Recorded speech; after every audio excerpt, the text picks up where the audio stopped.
The clock struck 11 p.m., and the other side of the bed was still empty. "Working late again," she had texted, a message that had become all too familiar over the past few weeks. I tried to shake off the unsettling feeling, telling myself it was just the demands of her new job. But things started adding up, or rather, they didn't. Her phone, once open and accessible, now required a password I didn't know. Whispered conversations in the other room and quick exits to take calls had become the norm. It wasn't just the late nights, it was the secrecy that gnawed at me. Mike said he saw her with someone at Marcos. Looked cozy. A friend's voice echoed in my head, a statement I had initially dismissed. Stress, I had convinced myself, was making me paranoid, misinterpreting innocent interactions. However, the same friend pulled me aside weeks later, his expression grave.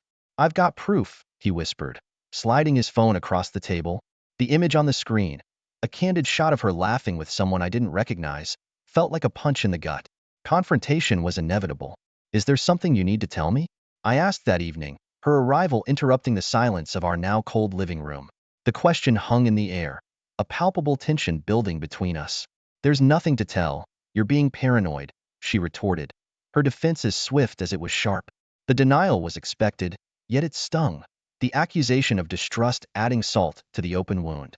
The evidence was undeniable, yet her words attempted to sow the seed of doubt in my mind. Was I misinterpreting the situation? Or was the foundation of our marriage truly crumbling? The quest for truth became my sole focus, propelling me into a whirlwind of actions and decisions that would irreversibly change our lives. As shadows lengthened and the office buildings emptied, I found myself parked a discreet distance from her workplace. Anxiety gnawed my stomach, but determination steeled my resolve. When she finally emerged, her hurried steps didn't head towards home, but to a secluded park bathed in the golden hues of the setting sun. I followed, a silent specter in her wake. There, under the guise of anonymity provided by the dimming light, she met him. Their embrace, long and tender, shattered any lingering denials within me. From behind the cover of a tree, I captured their betrayal with my phone, each click a hammer to my heart. Fueled by a mix of rage and despair, I confronted him the next day. "Stay away from my wife," I demanded, my voice a controlled calm that belied the turmoil inside. He reeled back, genuine shock etched on his features. "I thought she was single," he stammered, his admission doing little to quell the storm within me. Armed with undeniable evidence, I faced her that evening. The photos laid bare on the table between us served as the silent accuser in our confrontation. Her initial attempts at denial quickly crumbled under the weight of proof. "I felt neglected," she confessed, her voice a mix of defiance and sorrow. The words struck me, a poignant reminder of the distance that had grown between us. Our argument spiraled, a maelstrom of accusations, justifications, and hurt. Yet, beneath the tumult lay a stark realization. The foundation of our marriage had cracked, not from this singular act of betrayal, but from a gradual erosion of connection and understanding. The path forward was uncertain, fraught with pain and the daunting task of rebuilding, should we choose it. But in that moment, the immediate agony of betrayal overshadowed all else, a vivid scar upon the fabric of our shared life. The moment hung between us, charged and heavy. "You need to choose," I said, the words tasting like ash in my mouth. Her eyes, once familiar and warm, now held a tumultuous sea of indecision and fear. "Please, I need time to think," she whispered, her pleas slicing through the remnants of my resolve. That night, the walls of our home felt suffocating, each photograph a stark reminder of happier times now tainted. In search of solace, I sought refuge at a friend's house, a temporary escape from the storm that had become my life. The silence there allowed my thoughts to race, contemplating futures I had never envisioned. The following day, amidst a haze of disbelief and anger, I found myself sitting across from a lawyer, discussing divorce proceedings. "Are you sure about this?" the lawyer asked, his voice a tether to the reality of the situation. I wasn't sure of anything anymore. But then, she reached out, her voice laced with regret and desperation. "It was a mistake. Can we try to fix this?" she asked. Against the counsel of friends and the jagged shards of my pride, I agreed to counseling sessions. A part of me clung to the hope of salvaging the ruins of our marriage. Counseling sessions began, a sterile room attempting to contain the raw, unruly emotions between us. She seemed distant during these sessions, her commitment as absent as the ring that once circled her finger. Doubt gnawed at me, a relentless companion whispering dark thoughts. Then, one evening, A glimpse of her phone shattered the precarious peace we had built.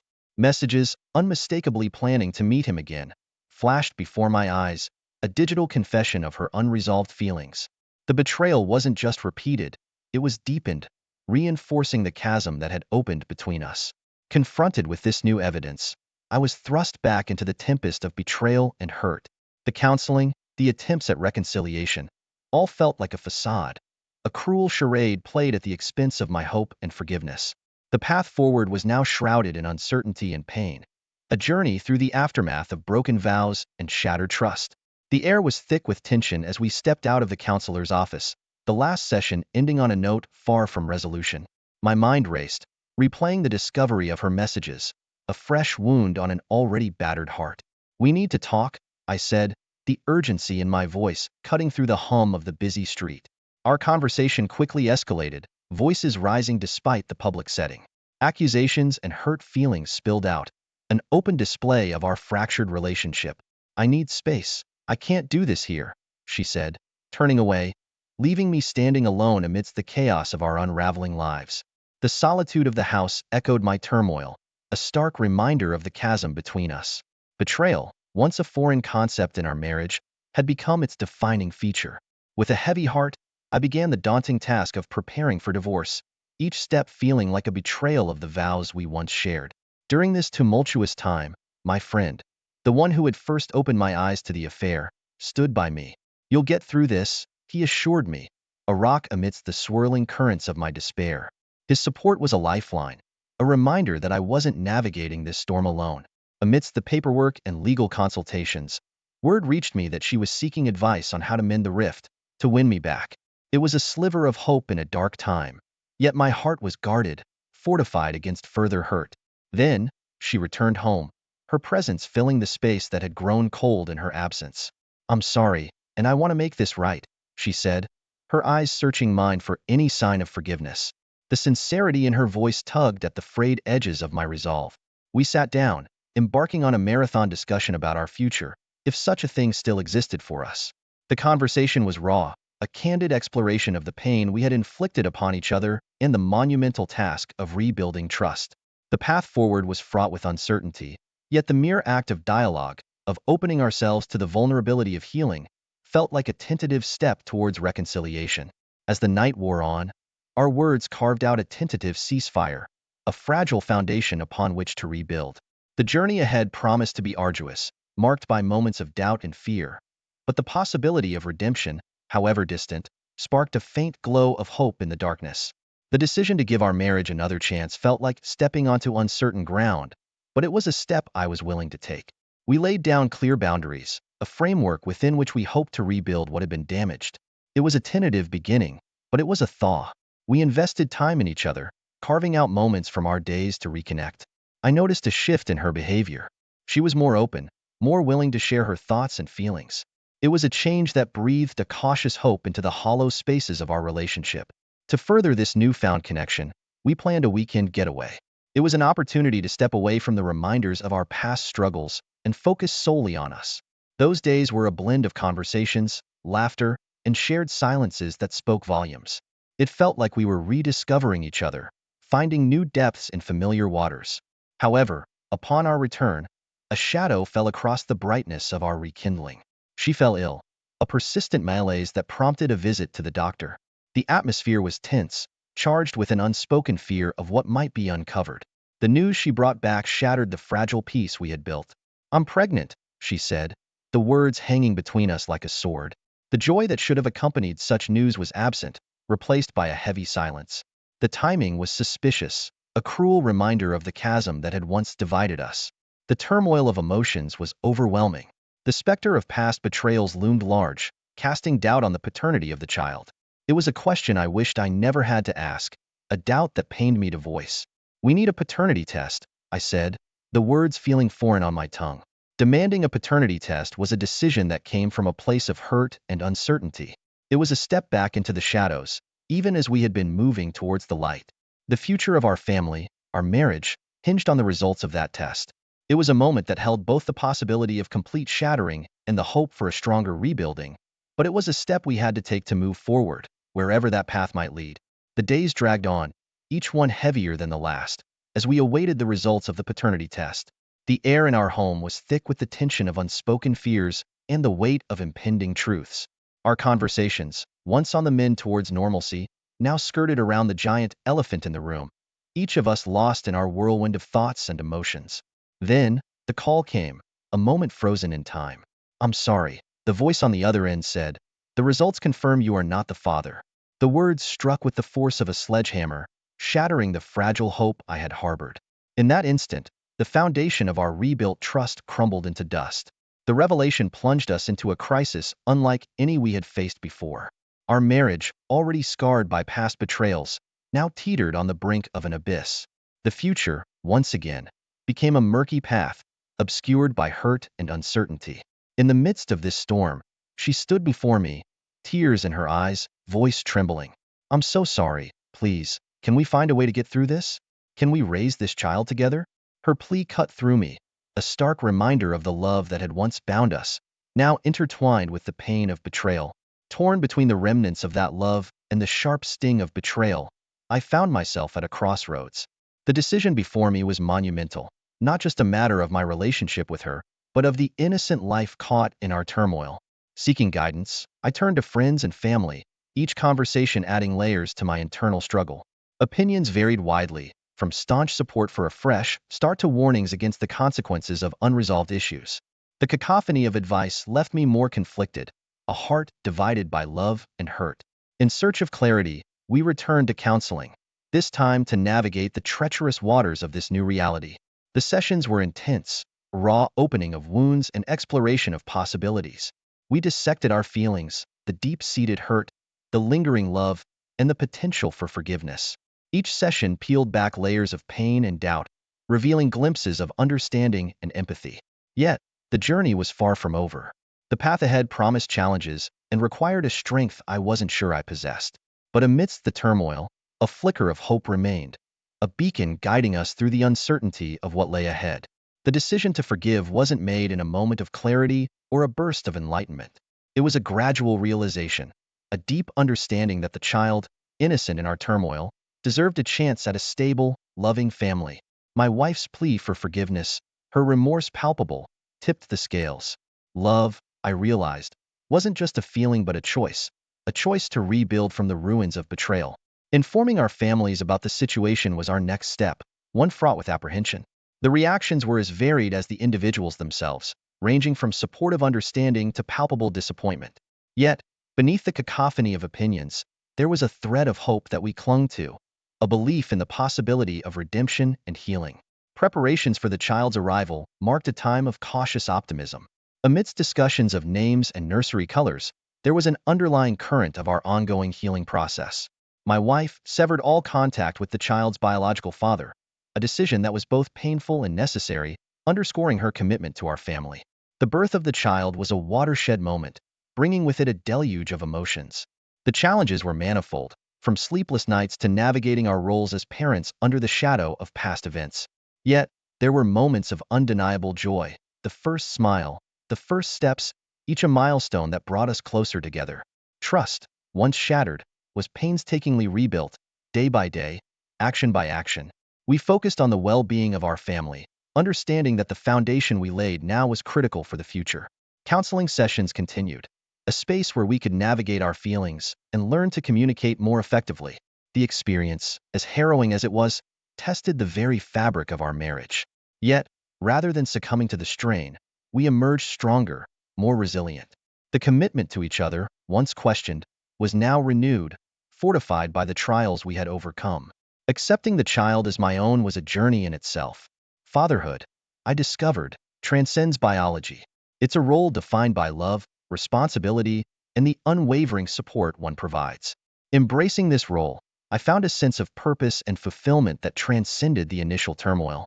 In the end, we emerged not unscathed, but undeniably stronger. Our marriage, tested by the fiercest of storms, stood as a testament to our resilience and commitment. The road ahead was still paved with challenges, but together, we faced it with a family stronger for the Ever since we moved to this quaint suburb, Jenna's eyes had sparkled with a different light. She found her haven in an exclusive book club, a sanctuary for avid readers like herself. Initially, It seemed like a blessing. She'd return from the meetings with a vibrant energy, her laughter filling our home like music. But as months rolled by, I noticed subtle changes. She'd whisper on the phone, smile secretively at text messages, and our conversations, they just dwindled. One night, she came home past midnight, her eyes dodging mine. The discussion went late. Love, she murmured, her voice a hushed escape. My heart wanted to believe her, but my mind, it churned with doubts. I decided to follow her the next time she left for the club. The evening air was crisp as I trailed her car from a safe distance. She drove to the heart of the city, parking outside an old Victorian building, its walls echoing stories of a bygone era. The place didn't look like any book club I'd ever seen. Through the dimly lit windows, I could see silhouettes, people moving with an odd familiarity. I slipped in quietly, finding a spot behind a row of antique bookshelves. My heart raced as I peered through the gaps. There she was, my Jenna, her eyes locked with a man I'd never seen. They spoke in hushed tones, their hands touching briefly, a gesture so intimate it clawed at my chest. My mind raced, trying to piece together the fragments of truth I had just witnessed. As I prepared to confront them, a sudden commotion erupted. The group gathered around something, their voices a mix of shock and excitement.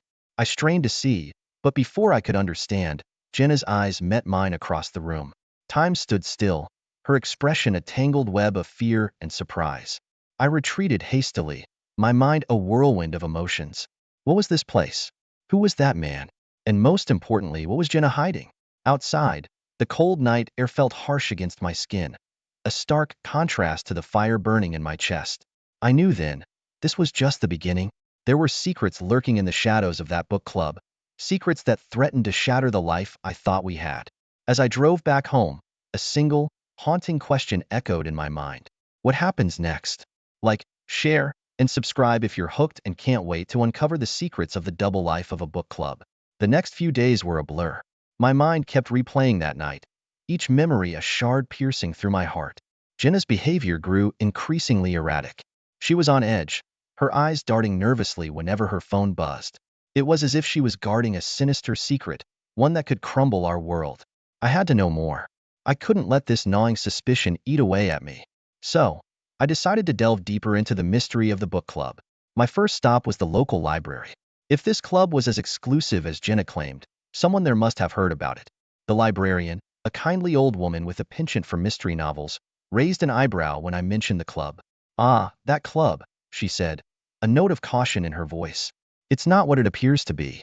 They're a selective bunch, not just anyone can join. Her words were cryptic, but they fueled my resolve. That evening, as Jenna prepared for another meeting, I feigned exhaustion and retreated to our bedroom. As soon as I heard the car pull away, I sprang into action. Dressed in dark clothing, I headed back to the Victorian building, determination my silent companion. I crept in, unnoticed, finding a new hiding spot. The group was already gathered, their faces illuminated by the soft glow of antique lamps. I strained to listen, catching fragments of conversations that made no sense. They weren't discussing books, they were planning something. Something big. My heart pounded as I watched Jenna. She seemed different here, more alive, more dangerous. The man from before was there too, his hand resting possessively on her shoulder.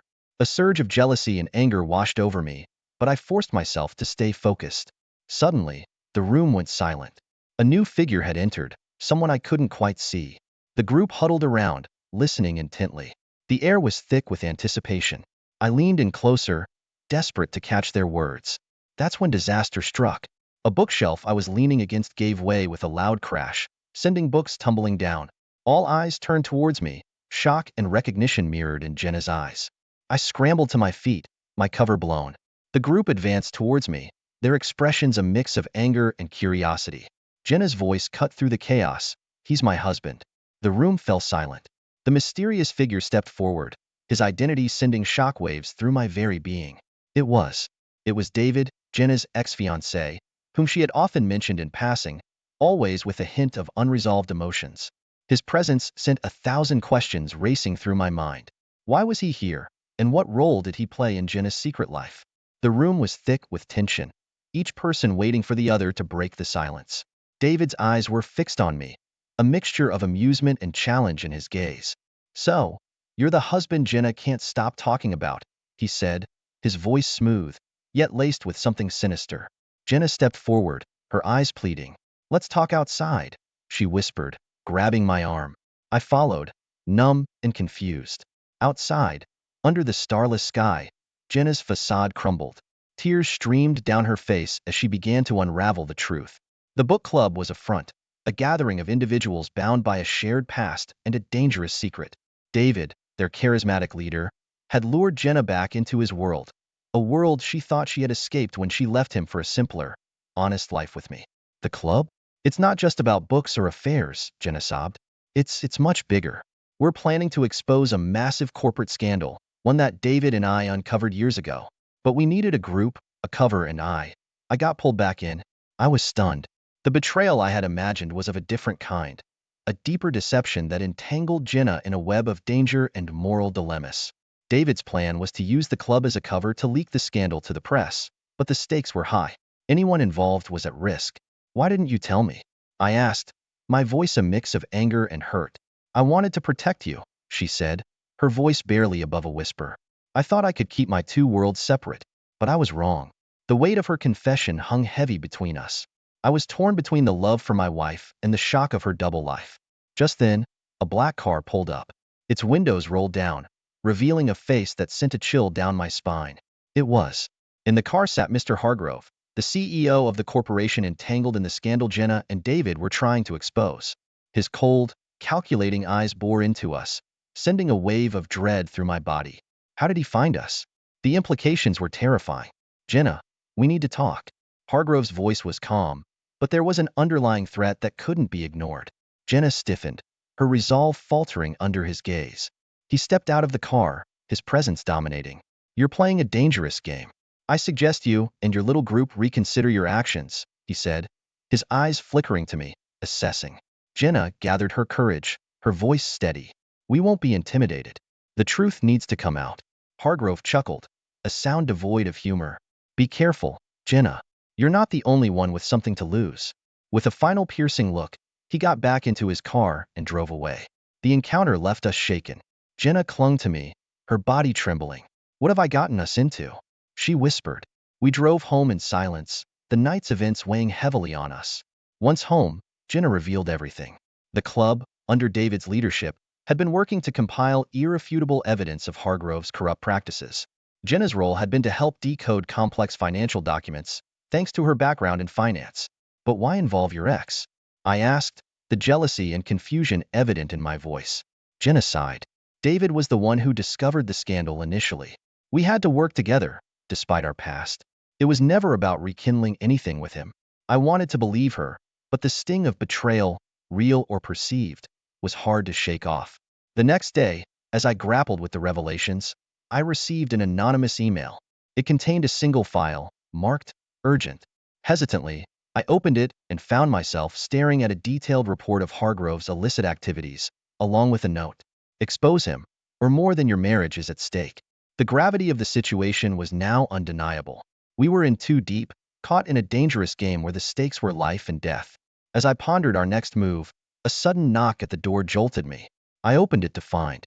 Standing at the door was a stern-faced man I didn't recognize, his eyes scanning the room behind me with an unsettling intensity.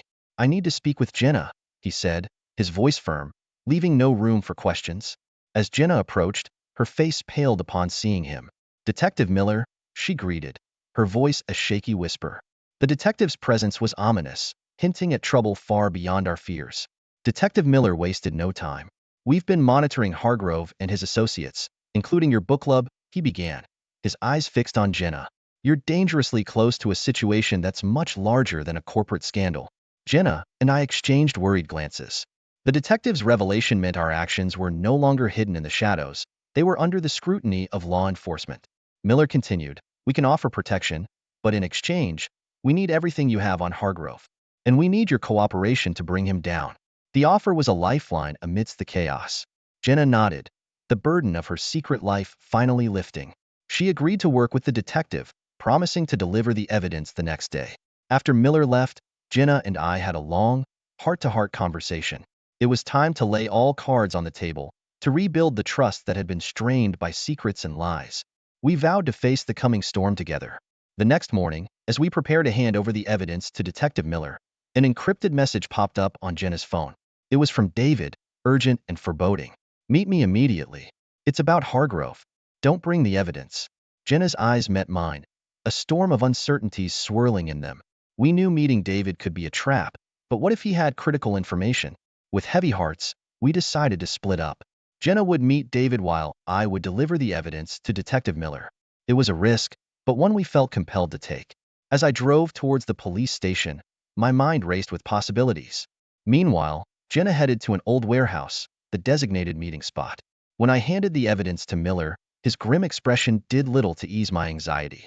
We'll handle it from here, he said. Go home and wait for Jenna. But Jenna didn't come home. Hours passed, and her phone went straight to voicemail. A sinking feeling took hold of me. Something was terribly wrong. Rushing to the warehouse, my worst fears materialized. The place was deserted, a single piece of paper lying in the center of the room. I picked it up, my hands trembling. It was a note from David. You should have trusted me, not the police. Jenna's gone, and it's your fault. Panic coursed through me as I stared at the note. Jenna was missing, and I was clueless about her whereabouts. David's betrayal stung deep, but there was no time to dwell on it.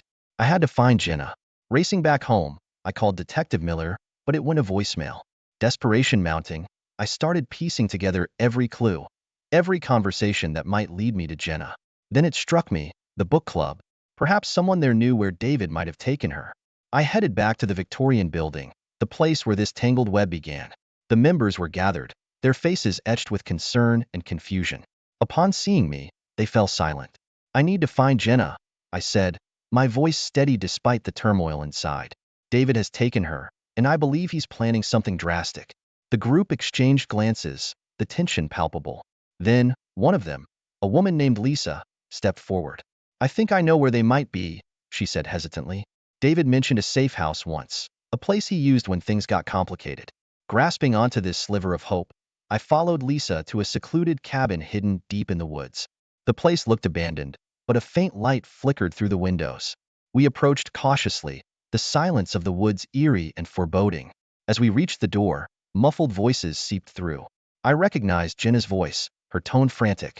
Bursting through the door, I was met with a scene that chilled me to the bone. Jenna was bound to a chair, her eyes wide with fear. David stood over her, a crazed look in his eyes. In his hand was a flash drive, likely containing copies of the evidence against Hargrove. Stop this, David, I yelled, my heart pounding. David turned, a twisted smile on his face. You don't understand, do you? This was never just about exposing Hargrove. It's bigger than that, and Jenna, she's the key. Before he could continue, the sound of sirens pierced the air. The police, led by Detective Miller, swarmed the cabin. In the chaos, David made a break for it, clutching the flash drive. I lunged at him, and in the scuffle, the flash drive flew from his grasp and slid under a nearby cabinet. The police apprehended David, and I rushed to Jenna, untying her. Her relief at being safe was palpable, but our victory was short-lived. As the police searched the cabin, a disturbing discovery was made. Hidden in a concealed compartment were documents and evidence linking not only Hargrove but also high-ranking officials in a web of corruption far more extensive than we had imagined. Detective Miller approached us, his expression grave. You two have unearthed a conspiracy that goes to the very top. You're not safe. We need to get you into protective custody immediately. As we were escorted out, I glanced back at the cabin. The flash drive still lay hidden, its secrets untapped. But for now, Jenna and I had a more pressing concern: staying alive. As Detective Miller ushered us into the back of an unmarked police car, the reality of our situation sank in. We were now key witnesses in a case that reached the highest echelons of power. Fear and uncertainty clouded my thoughts, but Jenna's hand in mine was a comforting anchor. We were taken to a secure location, a nondescript house in a quiet neighborhood. Miller briefed us on the situation. You two have kicked a hornet's nest. We need to keep you under the radar until the trial. It's not just about Hargrove anymore. There are others, powerful people who will do anything to keep this quiet. The days turned into weeks as we lived in our protective bubble. We had each other, but the isolation was stifling. We were cut off from the world, with only occasional visits from Detective Miller bringing updates and supplies. One evening, as we sat discussing our future, Miller arrived with news. We've been through the evidence you provided. It's solid, but without the flash drive, our case isn't airtight. We need that final piece to bring the whole house of cards down. The flash drive. It was still hidden in the cabin. A plan began to form in my mind. I knew it was risky, but it was a risk we had to take. With Miller's reluctant agreement, we devised a covert operation to retrieve the drive. Under the cover of darkness, we returned to the cabin. The place was eerily quiet, a stark contrast to the chaos of our last visit. I slipped inside, my heart racing. Every sound seemed amplified in the silence. I found the cabinet and retrieved the flash drive, a small object holding so much power. Just as I was about to leave, a sudden noise startled me. Footsteps outside. I peeked through the window and saw shadowy figures approaching. We weren't alone. Quickly, I signaled to Jenna and Miller, and we hid in the shadows. The figures entered the cabin, their flashlights sweeping the room. They were searching for something, the flash drive. Realizing the danger, we carefully made our way out, avoiding detection. Once we were a safe distance away, Miller radioed for backup. The drive was the key to exposing the conspiracy, but we knew those implicated wouldn't stop coming after us. As we made our way back to the safe house, a new sense of determination settled over us. We were no longer just survivors. We were fighters, ready to bring the truth to light. Back at the safe house, with the flash drive securely in our possession, a sense of urgency enveloped us. Detective Miller wasted no time.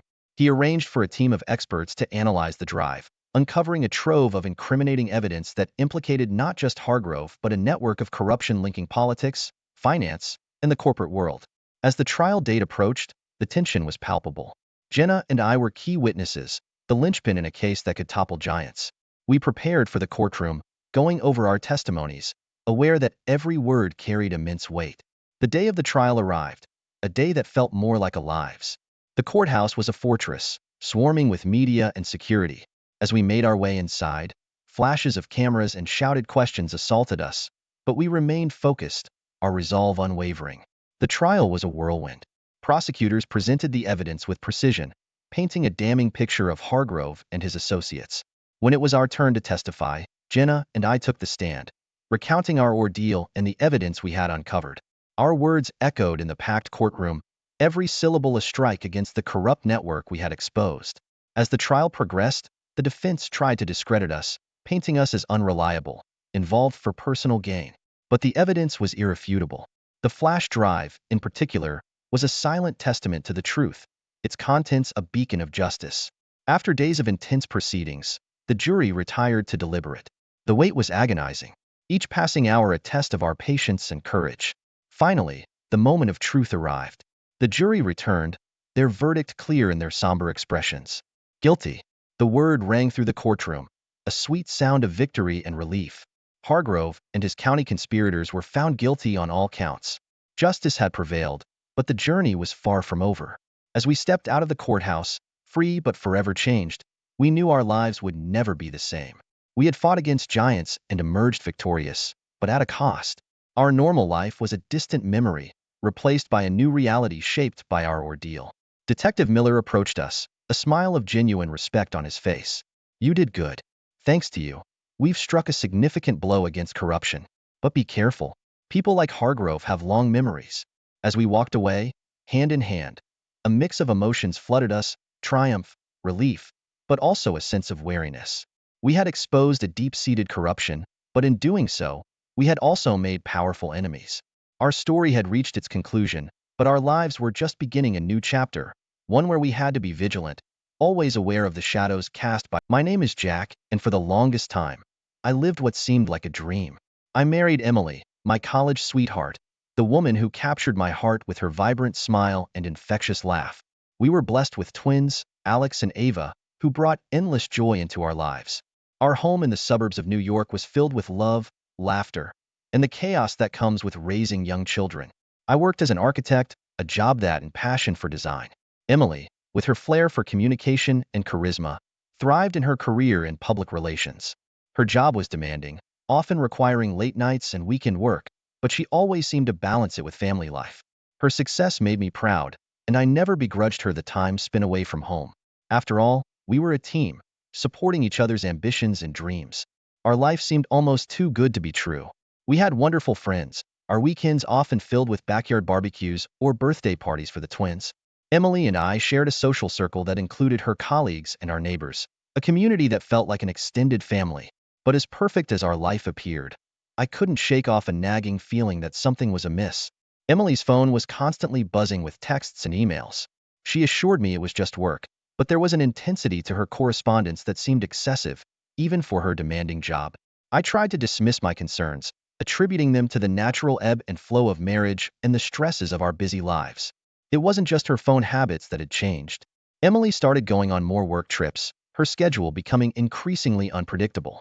"It's just a busy season at work," she'd explain. I wanted to believe her, to trust in the woman I loved, but a small voice in my head whispered doubts that I couldn't silence. Our conversations started to feel more superficial, our interactions more routine. I missed the deep, meaningful talks we used to have, the way she'd share her hopes and fears with me. Now, it seemed like she was always distracted, her thoughts elsewhere.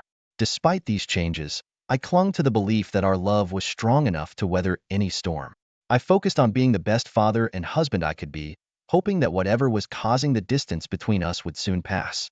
The day my perfect world began to crumble was a chilly autumn evening. I had been away in Chicago for a work conference, a project that I was leading for the first time. Eager to share my success and experiences, I decided to return home a day earlier, thinking of the surprise and joy it would bring to Emily and our twins. As I drove home from the airport, with Alex and Ava chatting excitedly in the back seat about showing their mom the souvenirs they had picked out, my heart swelled with love and anticipation. The image of Emily's delighted face upon our unexpected return played over and over in my mind. Approaching our house, I noticed that all the lights were off except for our bedroom. "She must be working late again," I thought to myself. As we got out of the car, I told the twins to be quiet so we could surprise their mom. The three of us tiptoed to the front door, our whispers and giggles a contrast to but as I looked up to our bedroom window, hoping to catch a glimpse of Emily possibly working at her desk, the scene that met my eyes was like a dagger through my heart. There, in our sanctuary, the place where we had shared so many intimate moments, was my wife with another man. Her boss, a man I had shared drinks with, discussed projects with, was in my bed, with my wife. The world around me seemed to freeze. The laughter and excitement of the twins suddenly felt distant, as if coming from another world. My hands trembled, my breath caught in my throat. How could this be happening? Was this a nightmare? I quickly ushered Alex and Ava inside, away from the window, my mind a whirlwind of confusion, anger, and pain. "Daddy, what's wrong?" Ava asked, her innocent eyes searching mine for answers I couldn't give.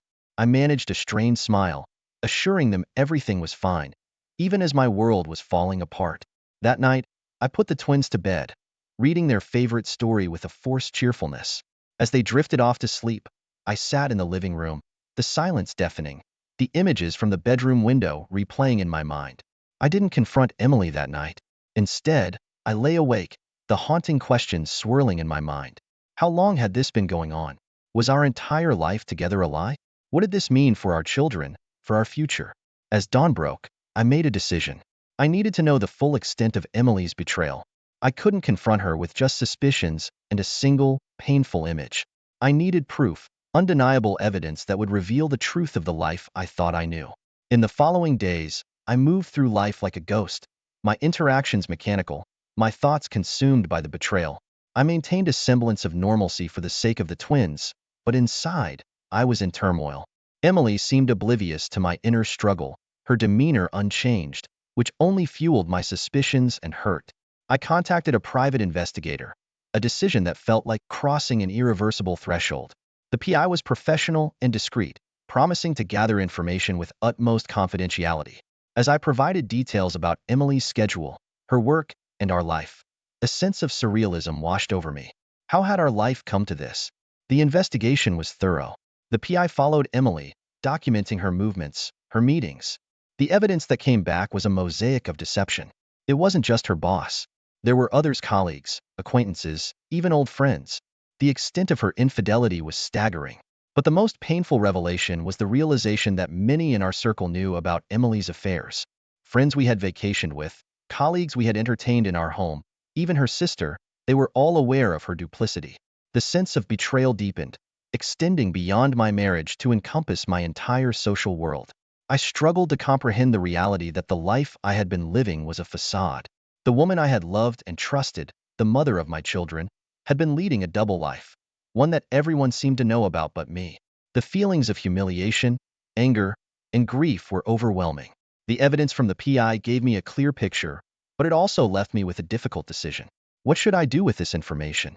How could I confront the mother of my children, my partner of over a decade, with such damning evidence?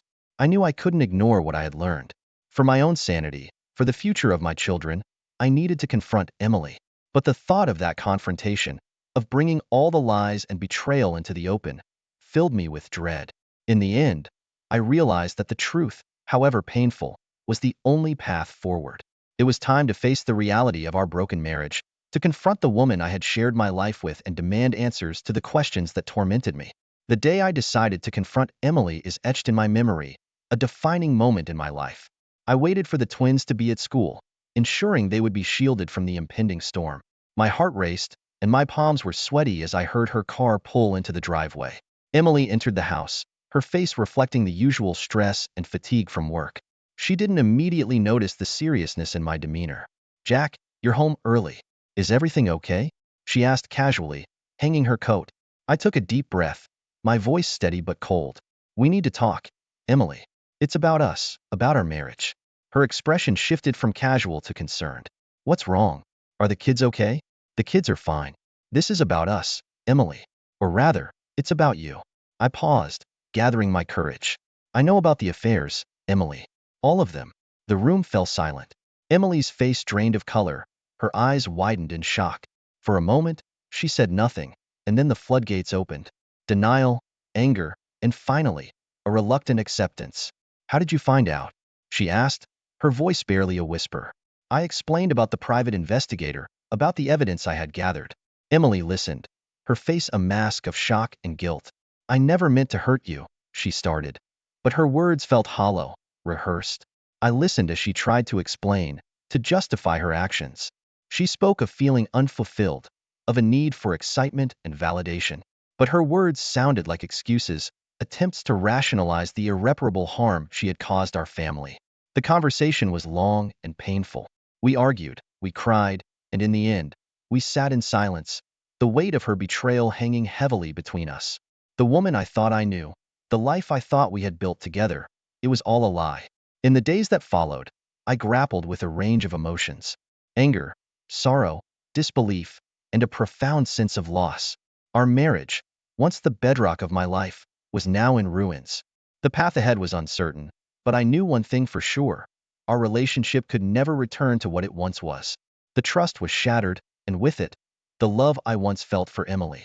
The process of divorce was a labyrinth of emotions and legal formalities, each step a reminder of the life I was leaving behind. The meetings with lawyers were clinical and sterile, stripping the marriage of its emotional essence, reducing it to assets, liabilities, and custody arrangements. The primary focus, however, remained clear throughout: the well-being and stability of Alex and Ava. Adjusting to life as a single parent was challenging. The house, once filled with the sounds of a family, now echoed with a different tone. I took up the mantle of both mother and father in many respects, ensuring that the twins' life remained as uninterrupted as possible. We established new routines, new traditions, carving out a sense of normalcy in the wake of upheaval. I grappled with the loneliness that often crept in after the twins were asleep. The silence of the house was a stark contrast to the chaos of daytime activities. I found solace in late-night work, immersing myself in my architectural designs, or sometimes just sitting in the twins' room, watching them sleep, drawing strength from their peaceful faces. Telling our friends and family about the divorce brought a range of reactions. The conversations were often difficult, filled with awkward pauses and unspoken questions. The sense of betrayal extended beyond Emily, reaching into these relationships as well. Trust, once a given in these relationships, now felt like a fragile, elusive thing. As I navigated the complexities of divorce, I also embarked on a journey of self-discovery. I reconnected with old hobbies and passions that I had set aside. I began running in the mornings, the solitude of the runs providing a space for reflection and healing. I also joined a support group for single parents, where sharing experiences and advice brought a sense of community and understanding. Emily's journey through the divorce was a tumultuous one. Initially, there was a sense of defiance in her demeanor, a refusal to fully acknowledge the devastation her actions had caused. She would oscillate between moments of anger and tearful apologies, the latter often coming in late-night calls or unexpected visits. As the legal proceedings progressed, the reality of the situation seemed to settle in. There were moments of clarity where she expressed genuine remorse, particularly during discussions about the impact on Alex and Ava. These moments were painful, a reminder of the deep connection we once shared, now tainted by betrayal. Our co-parenting relationship was strained, yet functional. We agreed on a schedule that prioritized the twins' needs, ensuring they had equal time with each parent. Seeing Emily during handovers was initially difficult, each encounter a reminder of the hurt. But over time, a routine established, a new normal that was less about us and more about providing stability for Alex and Ava. Despite the challenges, Emily remained an involved mother. She attended school events, was there for doctor's appointments, and maintained her role in the twins' lives. It was a delicate balancing act, managing the remnants of our shared past while building separate futures. Throughout this period, I saw changes in Emily. The facade of the perfect life she had maintained for so long seemed to crumble, revealing a more vulnerable, introspective person. It was a side of her I hadn't seen in years, perhaps a side that got lost in the pursuit of whatever it was she was seeking in those affairs. As the final papers of the divorce were signed, a chapter of my life closed, but another began. The pain of the past still lingered, but it was gradually being replaced by a cautious optimism about the future. I focused on rebuilding not just my life, but my sense of self. The experience, as harrowing as it was, taught me about resilience, about the capacity to rise from adversity. I found strength in my role as a father, in the unconditional love Alex and Ava showed me. Their laughter and joy were reminders of the good that remained in my life. I also rediscovered my passion for architecture. My work became not just a job, but a creative outlet, a means of expressing and rebuilding myself.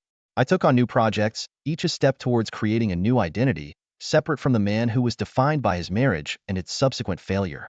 The journey also led to a reevaluation of my relationships. Friendships that had survived the turmoil grew stronger, built on a foundation of shared experiences and renewed trust. I also formed new connections with people who entered my life in the aftermath of the divorce, offering fresh perspectives and unwavering support. Looking ahead, the future is a canvas of possibilities. I am no longer just a man who was betrayed, but a father, a professional, and an individual with dreams and aspirations. I step into this new chapter with an open heart and a mind ready to embrace whatever comes next, knowing that I have the strength to face it. This journey has been one of profound transformation. From the ashes of a broken marriage, I have emerged with a deeper understanding of myself, of what it means to be resilient, and of the value of genuine relationships. It's a story that began with betrayal but has evolved into a narrative of growth, healing, and hope. I step forward with a sense of purpose and optimism, ready to explore new horizons, to forge new paths. The future is unwritten, and I am the author of this next chapter. With Alex and Ava by my side, and a renewed sense of self, I am ready for the adventures that await. As this chapter of our story closes, I want to invite you, my viewers, to be a part of the ongoing narrative. Your thoughts, experiences, and insights are invaluable, and I'd love to hear them. Share your thoughts. What did you think of this story? Were there moments that resonated with you, or aspects you found particularly moving? Let's discuss in the comments below your experiences. Have you, or someone you know, gone through a similar experience? How did you, or they, navigate the challenges presented? Sharing your stories can offer support and insight to others in similar situations. Subscribe for more. If you're new to the channel or haven't yet subscribed, consider joining our community. We share stories like this regularly, providing a space for reflection, learning, and connection. Like and share. If you found this story impactful, please give it a like and share it with friends. It might offer perspective, comfort, or understanding. Have you ever considered that apartment life may be more than simply loud parties? Until I learned the reality about what was happening outside the walls of my apartment, I assumed that my neighbors were only complaining about the noise. My wife was having an affair with 2 other men, and I found out because they were spending the nights at my apartment. When I learned, I was astonished, but I made the decision to learn more and try to answer the riddle. I'll share this tale with you today, along with how I learned the reality of what was happening in my flat. Jaeger met Christina when he was already 33 years old. His eyes were drawn from the start to a gorgeous but slender, sickly-looking girl, out of sympathy and a desire to assist, and when they subsequently communicated and corresponded a bit, he understood he had fallen in love. Since Igor was in the military and frequently traveling, they kept in touch with Christina via social media. Christina worked as a social worker, taking care of the elderly. Almost every night, they would communicate through video chat, exchange the latest events, express their opinions, and even get a little wicked. Jaeger said, I'll be there soon, and I'll kiss you. He sincerely missed Christina, and it had been 3 months since their last encounter. She said with a smile, I can't wait, and Jaeger felt warm within. Jaeger was eager to pop the question to his lover while he was in town after seeing her upon his arrival. At the conclusion of the evening, he presented Christina a ring. He had planned a lovely celebratory supper for her at his house. She readily agreed without hesitation.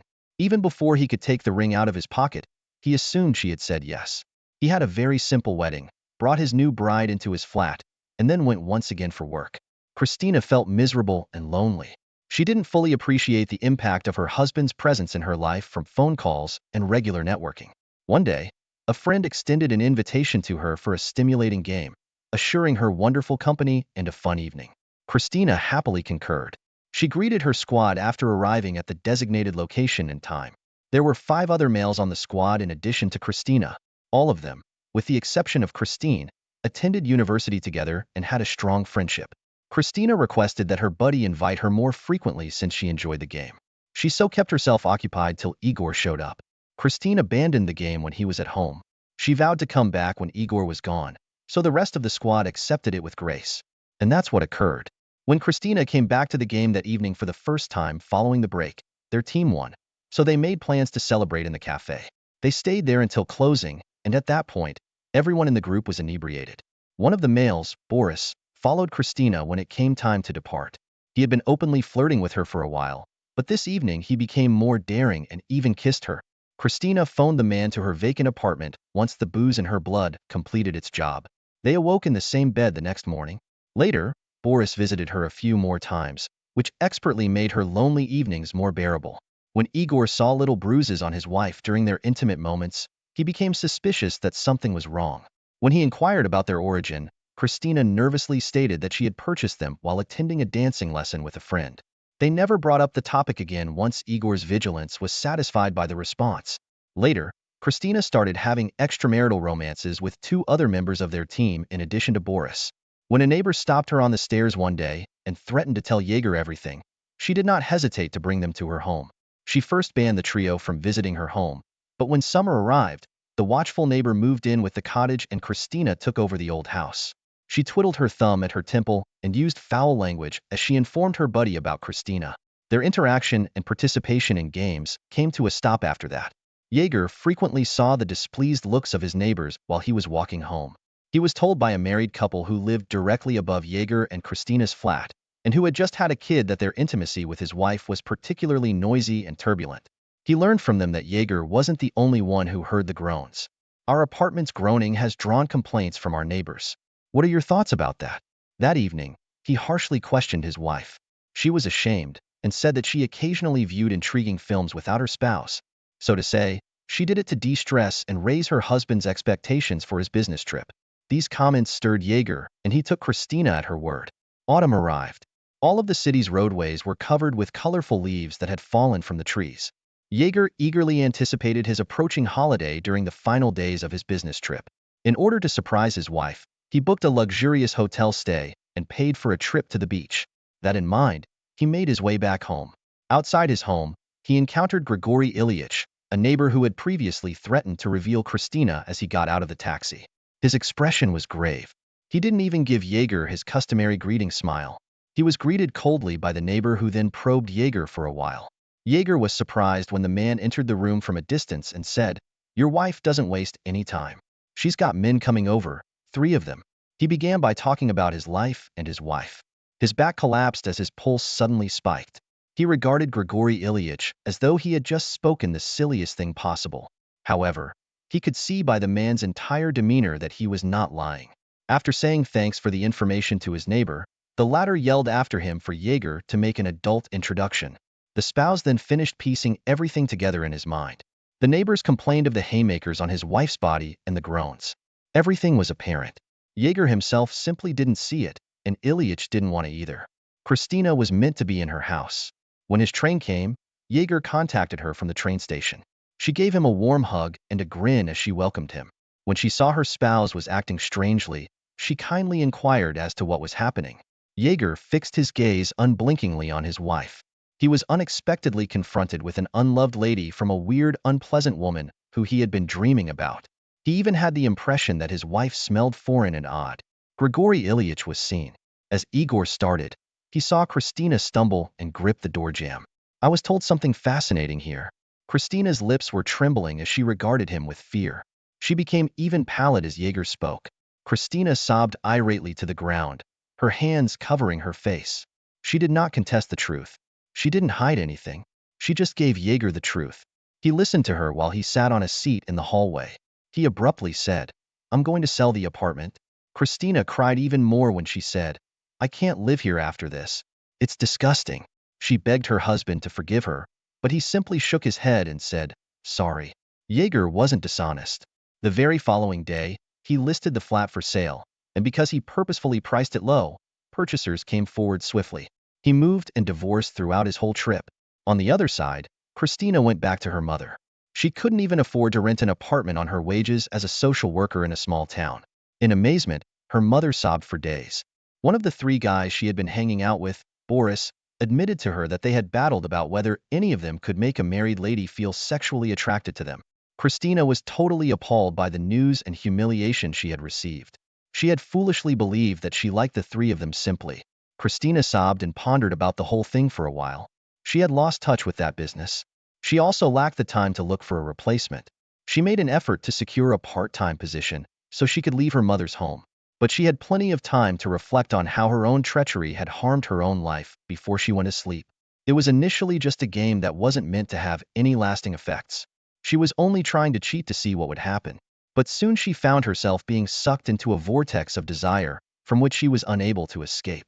Today, I'll share with you the tale of a woman who, after initially preparing for a small change, ended herself on the verge of infidelity.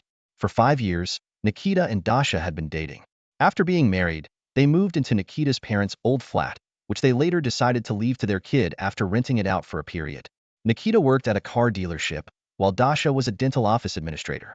They seldom argued and had a very equal relationship. At this point, Dasha started to exhibit an unexpected aspect to his personality. She used to reassure her husband that she truly enjoyed her job and that she could make money rather than just sit around the house doing nothing.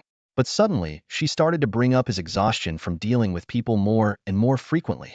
She occasionally brought up her pals, who their husbands had given the go-ahead for not working because they could support the entire family.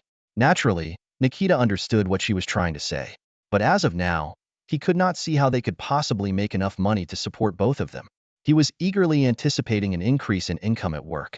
He had recently met his manager and requested a raise. They promised to give him an answer when they had given it some thought. Nikita was regrettably unimpressed on the day they planned for another chat with his boss. The employer was informed that it could not reconsider his remuneration at this time. The man arrived home that evening in a bad temper. He still had to share this chat with his wife. She seems more concerned about her husband's choice. Dasha's agitation was as anticipated. She even became irritated at first. She had genuinely depended on her husband's promotion because it moved her closer to a higher level of living, if not a total release from her employment. She blamed her husband for not being persistent for a long period that day, and she remained silent the remainder of the evening. About a week has gone. The wife informed Nikita one day that she had chosen to take on additional shifts this month after letting some of her anger and complaints go. The couple was set to go on a vacation. For a very long time, she had wanted to get herself a new phone. The moment was right to increase income. The husband merely noted his wife's statements rather than engaging in an argument. "And you can clearly see from them that you haven't given me any gifts." The man even started considering how much cash he would need to save up for a new phone as a present and when he would need to do it. The suggestion was understood. "I had added extra shifts at my clinic a month earlier, but the shift worker still hadn't returned from vacation. My husband occasionally wanted to inquire about her colleague, but he usually arrived in the evening, exhausted, and the thought entirely escaped his head." Nikita got up early one weekend. Dasha had departed for the shift and was no longer at home. He made a leisurely trip to the kitchen to prepare himself a cup of coffee, but was interrupted by an unexpected phone call. Alexander, a good friend of his, called. "Hello, are you up yet? Come on over," he said with concern in his voice. "Something serious, most likely." At this time, Nikita couldn't recall Sasha taking him any place. As Nikita hadn't even had time to eat at home before they met, he had just ordered himself breakfast as they entered the cafe. "Remember our Grishka then?" His companion was introduced. "He recently went to place a veneer, and as you are aware, this pleasure is not inexpensive." Ken the man, however, Afford it? He owns a number of hotels. Nikita responded. Why did you call me to? To discuss having new teeth. He chuckled. How do I to inform you? He visited the clinic where your Dasha works, and that's the problem. She reportedly retained his number after the meeting and began messaging him from her own number. He made the decision to boast to me about how a clinic beauty was making advances toward him. I was immediately aware when I learned the dentist's name. At the same time, Nikita's appetite disappeared. He gently inquired as to the precise subject of his wife's letters to their common buddy. He informed him that she had been begging to meet him and openly flirting with him. They had even briefly crossed paths once, but it was simply for conversation and nothing more. But it was obvious that she had big aspirations. Grisha's phone number was requested by Nikita, who then called him that day. He spoke about the circumstance and inquired further about their encounter. She had, in fact, seen him on the day she was meant to have an additional shift. In other words, it's possible that her boyfriend didn't take a vacation. Dasha merely created an excuse for herself so she could meet other men without risk. In exchange for one of her additional shifts, the husband asked his acquaintance to set him up with Dasha. Moreover, just to be clear, this is a true love date, potentially with a continuation rather than merely a get-together to speak. And he will plan the continuation on his own. When Grigory realized he had been flirting with his old friend's wife, he was initially ashamed and did not even want to take part in the whole thing. But after some consideration, he came to the conclusion that his friend required assistance in order to surround everything. Grigory and Dasha met on the scheduled day at a restaurant. Additionally, Nikita was nearby on the street. While they were having a pleasant talk, the false lover signaled to his buddy that it was time for his wife, quite simply, started to flirt with him by holding his hand and making suggestions about prolonging the evening. Nikita entered the establishment and moved swiftly toward their table. Not even enough time for Dasha to take her fingers away. What's up, wife? Have you got a roving shift today? Her spouse mockingly inquired. Dasha grew pale as she made a dumbfounded face at her husband, averted her gaze, and made an effort not to meet his eyes. After detailing every interaction they had, Grigory concluded by saying, and you have seen the rest for yourself. When the husband tried to lift his wife off the table by grabbing her arm, she retreated in terror. I won't touch you, so let's leave. Get your belongings out of the flat and leave right now, her spouse said. Dasha gave no resistance since she knew her marriage was ended. Beginning the next week, Nikita reported to her place of employment to inform the director that their administrator had established a dating group for herself there. When Dasha's shift attendant learned that Dasha's husband had arrived, she informed him that Dasha had done this before. She promptly saved his number when she saw a customer enter with cash, then made an effort to strike up a conversation with him. It appears that she was seeking for a better and wealthier choice. 2 witness testimonies were sufficient. Dasha lost her job at the clinic. She was able to rent a tiny apartment, but because she was out of work, she was unable to renew the lease. She then temporarily moved in with friends while seeking for a new career. She still had a solid list of possible suitors, of course. None of them, however, rushed to respond to the obnoxious woman. Nikita soon started living alone and filed for divorce. And because of the circumstances surrounding his ex-wife, he came to his own views. He then purposefully assessed the mercantilism of his prospective picks for mistresses. Thankfully, his buddy Grisha was now willing to assist him as well. Such a life narrative is given here. What do you think of this circumstance and the character's actions? Let us know in the comments. I appreciate you taking the time to read the entire story. Remember to sign up for the story channel for you. Moreover, be sure you like this video, and by doing that, you will greatly aid in channel promotion. I'm Mike Harrison, 50 years old, just an average office worker. I live with my wife, Maggie, who's 10 years younger than me, and our 20-year-old daughter, Karen. Tomorrow is my wife's birthday. I plan to take her to the aquarium she's always wanted to go to. And for dinner, I've booked a table at a French restaurant and bought her a gift. Plus, I've got another surprise for her tomorrow. Can't wait to tell her. I bet she's going to be over the moon. A few days ago, when I told Karen about it, she said, I hope Mom will love it, giving it her seal of approval. But something seemed off. Normally my daughter is very energetic, but she seemed down. So I asked her if something happened at her college. After pondering for a moment, she replied, nothing, just a bit tired. I hope that's all it is. But I told her, if anything's bothering you, just tell me, okay? I'd do anything for you. She nodded with watery eyes. Maybe she had a fight with a friend, or someone dumped her or something. Kids don't necessarily want to open up to their parents always, so I decided to give her some space. Because of my frequent business trips, I often leave Maggie and Karen feeling lonely. That's why I want to make her birthday special. I only told Maggie to keep her day free tomorrow, so she might have guessed something, but I'll tell her the plan when I get home tonight. I'm sure she'll be thrilled. Man, I'm already so excited. Wait, why isn't my computer working?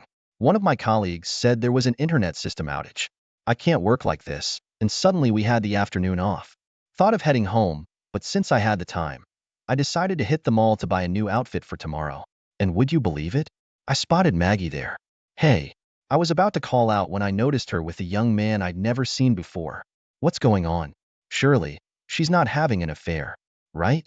Even though I reassured myself, I couldn't help but follow them discreetly. However, shockingly, they started walking arm in arm like a couple.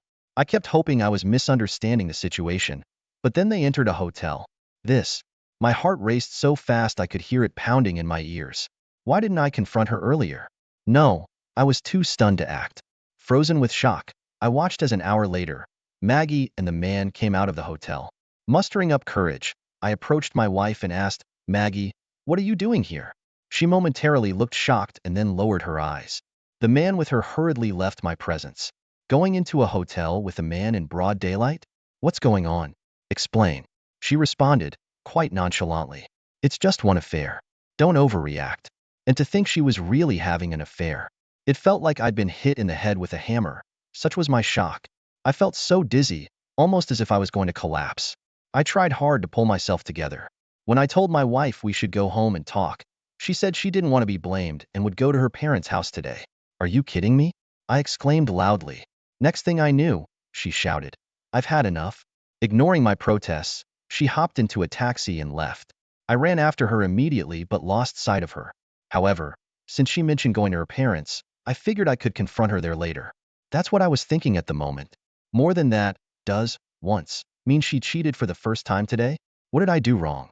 Lost in my thoughts, I trudged back home and entered the living room. Seeing my downtrodden face, my daughter looked at me with concern. Dad, what's going on? Your face is so pale. Oh, there's been a bit of a situation. I have no choice but to answer like this. I can't tell her that Mom has been having an affair. So, in a split second, I come up with a lie. Your grandma isn't feeling well, so Mom wanted to take care of her. It's been quite a situation. It was really tough. It was so exhausting. When I said that, my daughter, Karen, replied, Oh, really? But she seemed to sense something. Are you lying? Did you actually see Mom cheating? When I asked her what she was basing that on, she showed me something. It was evidence that my wife was cheating. I was at a loss for words, covering my mouth in shock. Karen then told me she had known about her mom's affair for a while. The shock was too much, and I couldn't even speak. And the only one who didn't know was me. I was in a daze for a while, but I knew I had to talk to my wife. I tried calling her, but it seemed like she blocked me because the call didn't even ring. With no other option, I called my wife's parents' house. Even though she should have been there by now, they said she hadn't arrived yet. Where could she possibly have gone? Could she have gone back to that other man from earlier? As I was worried not knowing her whereabouts, my daughter said, I can find out where Mom is. Just give me a minute. With that, she quickly checked the location services on her smartphone. To my surprise, she was at an apartment building nearby. Moreover, through the timeline feature, we could see where she had been all day. I was amazed by my daughter's quick thinking, but I decided to go to that apartment. After waiting for about 30 minutes, I saw my wife come out of the apartment with that same man. She looked utterly surprised, probably never imagining I'd find out where she was. As soon as she saw me, she looked shocked. The man quickly retreated back into the apartment. I can't forgive her. I can't be with her anymore. Unable to hold back, I confronted her about getting a divorce. So, you're getting together with him? I said. She replied, remarrying him is not an option. After all, he has a wife and kids. I was taken aback to learn they were both cheating on their spouses. It's disrespectful to their family to even come into their home. I retorted. She explained. This is a vacation home he's renting. I didn't care about that. Arguing in front of the apartment would just cause a scene, so I suggested we move elsewhere to talk. She snapped back. I've had enough of your lectures. I don't want to hear it, and tried to walk away again. At that moment, our daughter showed up from behind and urged her to talk things out. With both Karen and I holding onto her, we made our way to a nearby park and took a seat on a bench. Without hesitation, my wife spoke words I couldn't believe. I'll gladly get a divorce. I've been patient all these years, but I can't stand being the wife of a dead-end office worker. And you know what? You're just an old geezer who's not good enough for me. She had the nerve to say that. How shameless can she be? Just then, a voice came from behind. That's right. Turning around, for some reason, my mom was there. Had she just happened to be passing by? After hearing my mom's words, my wife sarcastically said, "Well, isn't that surprising? I always took you for a dim-witted old bat. But seems you realized a gorgeous woman like me is way out of league for a scrubby mop like your son." As my daughter and I were taken aback, my mom sharply retorted to my wife, "A woman like you, who can cheat without a second thought, is certainly not a good match for my sincere son. Are you so dense that you can't even understand that? Maybe you've got rocks in your head." "What did you just say?" my wife exclaimed, visibly angered. After a brief pause, she continued, "How did you know about my affair?" My mom then explained that my daughter had confided in her about it some time ago. "Wait, what?" my wife exclaimed in shock and confusion. It seemed she hadn't realized that our daughter had known. She assumed that it was something my daughter had followed me to because I couldn't come to the apartment alone with the interloper. Moreover, when my wife and her lover came out, my mom was on her way to our house after getting a call from our daughter. Mom said that as she passed by the park, she saw us and decided to approach. Despite all this, my wife turned to Karen and accused, "Did you set this up? Such an unbelievable woman. Enough already. Can't you see how much our daughter has been hurt by discovering her mom's affairs?" And then, to add insult to injury, she lashes out at me with words like, "Shut up, and you're worthless." It's obvious that our relationship is beyond repair. My wife agreed to a divorce, so we've decided to part ways. Karen also agrees with this decision. When I informed my wife that I knew she'd been having affairs with 5 different men over the past 3 years, she feigned ignorance with it. "What? What are you talking about?" I let her know that I've seen the photos on her smartphone as evidence of her past affairs, hinting that she might be looking at paying a hefty alimony. In response, she frantically began pressing buttons on her phone. Peeking over, I noticed she was deleting the pictures. "Doing that won't help. When I told her I had everything backed up," she exclaimed. "What? What's that about?" She then lashed out, saying, "You're playing dirty." I snapped back, "Don't you dare get mad at me." And she recoiled, clearly startled. I haven't told my wife, but it wasn't me who did all this. It was all thanks to our daughter, Karen. Karen had been suspecting her mom's infidelity for a while and accessed her account from her own computer to verify her suspicions by checking the photos. She saved those incriminating pictures on her computer. After a particularly rough day, I came home and Karen showed me those pictures. The images were so shocking that I could hardly bear to look at them. I can't help but feel heartbroken thinking about how distraught and saddened Karen must have felt seeing her mom like that. Though she saved them for my sake, just thinking about what went through her mind when she stored those images on her computer makes my heart heavy. My wife has always struggled with tech stuff, especially smartphones and computers. Every time she got a new device, Karen would help her set it up. That's how Karen knew about her mom's account details. Upon realizing her secret was out, my wife stared blankly into space, completely shell-shocked. She looked just as devastated as I had been earlier. And then, to add to her distress, Mom delivered the final blow. "You could have been rich, but you missed out on a fortune. Ha, ha, ha, ha." My wife, looking puzzled, turned to my mom. I decided to spill the beans on the secret I had planned to reveal on her birthday tomorrow. Turns out, my mom had won a whopping $7 million from the lottery ticket she bought last month.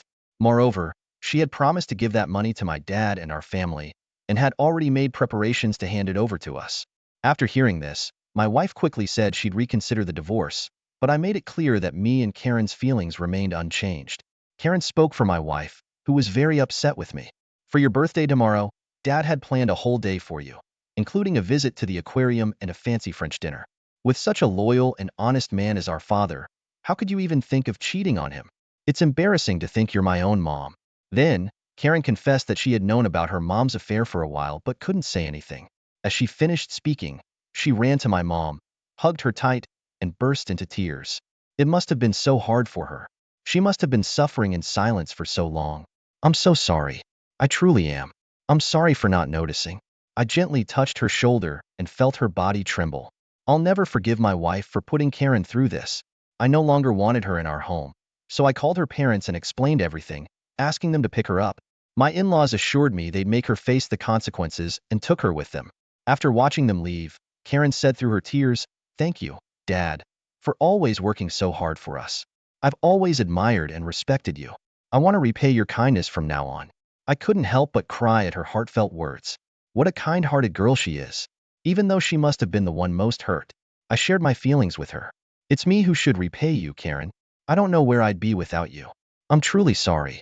It must have been tough for you. From now on, I'll protect you no matter what. I'd do anything for you. So, please, don't suffer on your own anymore. Karen responded, You said that before, didn't you? But seeing how genuine my feelings were, she said with tearful eyes, it makes me so happy to hear that from you. I just wanted to reassure her. Suggesting we head back home, we returned with my mom. Once we got home, Mom prepared a heartfelt warm meal for us. Taking a sip of the soup, it oddly comforted me. Karen seemed to feel the same and said, Grandma's soup is really tasty, isn't it? Seeing us like this, Mom said, eat plenty and get a good night's sleep. Day by day, your hearts will heal. She continued to prepare more dishes for us as she spoke. Only after a short time, the table was filled with food. Oh my, did I make too much? Just eat more. Here, pass me your bowl. I'll serve you some more rice. Handing over my bowl, she piled it high with more rice. It's probably her way of showing care and love. I appreciate it. To be honest, I was so choked up that it was hard to eat, but I wanted to respond to my mom's feelings. Karen seemed to feel the same. We ate until our bellies were bursting. After eating so much, a wave of exhaustion hit both of us. Karen and I dozed off on the sofa, and Mom gently draped a blanket over us. Mumbling a soft, thank you, she responded. It's the least I can do. I'd do anything for you too. Ah, I remembered. Those words were something she always used to say. It's no wonder we say the same things. We're family after all. Today felt like such a long day. I think I'll catch some sleep for a bit. With that, I quietly closed my eyes. The next morning, I was awakened by the smell of Mom's soup. For a moment, I thought my mom was still around, but it was Karen who had prepared breakfast. Seeing me awake, she greeted. Good morning, Dad. Why don't you take a shower while I finish up the food? I headed to the bathroom. When I returned, breakfast was set on the table. While eating, I commented, This is delicious, honey. Thank you. She replied, looking a bit bashful.